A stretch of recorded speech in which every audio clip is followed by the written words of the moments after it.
Hey subscribers, let me show you how to make these bows. So you measure the bow, make sure it's at least 2.5 inches.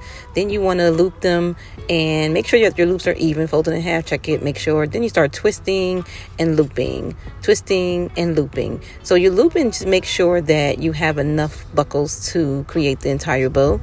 Try to hold it in your hand best way you can. If you have to, get a piece of wire and hold it.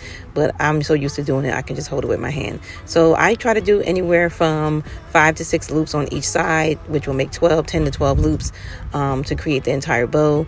And as you can see, the satin side always stays on the outside. So when you're twisting, you have to make sure the satin side stays on the outside. Then you want to zip tie it in the middle. That's what I did, at least, to hold it all together, cut the excess off, puff it up, puff it up, puff it up, puff it up, kind of get your bow the way you want it to look.